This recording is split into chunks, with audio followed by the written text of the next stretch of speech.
নমস্কাৰ প্ৰিয় বন্ধুসকল, আজি আপোনালোকক ফেব্ৰুৱাৰী মাহত বা নৱেম্বৰ মাহত জন্ম হোৱা ব্যক্তিসকলৰ ব্যক্তিত্বৰ বিষয়ে জনাব বিচাৰিছোঁ। আপুনি সাধাৰণতে আপোনাৰ আপোনজনৰ বাবে আশীৰ্বাদ হিচাপে প্ৰমাণিত হয়। স্বজ্ঞাত শক্তিৰ বাবে আপুনি আপোনাৰ প্ৰেমিক বা প্ৰিয়জনৰ অনুভৱবোৰ আগতীয়াকৈ চিনি পায়।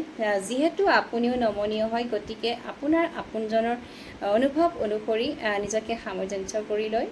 কিন্তু যেহেতু আপুনি অতি আৱেগিক হয়, গতিকে আপুনি অতি সহজেই আঘাত পায় আৰু যদি আপুনি আপোনাৰ আৱেগিক সঠিকভাৱে যত্ন লোৱা হোৱা নাই বুলি বিবেচনা কৰে, তেন্তে আপুনি অতি আপত্তিজনক হৈ পৰে। যিটো আপোনাৰ আপোনজনে গ্ৰহণ নকৰে, শেষত আপোনাৰ সম্পৰ্কত সমস্যাৰ সৃষ্টি কৰে। গোটেই জীৱনত কোনো সমস্যা নাই। নিজৰ আৱেগৰ প্ৰতি সচেতন হৈ থাকিবলৈ চেষ্টা কৰক। যাক ভাল পাব আপুনি মাতৃৰ দৰে যত্ন ল'ব। এনেধৰণৰ তথ্য যদি জানিব বিচাৰে, তেতিয়াহ'লে ইউনিভাৰ্চেল ভাইব্ৰেশ্যন পম্পিভেন চেনেলটো চাই থাকিব। Thank U.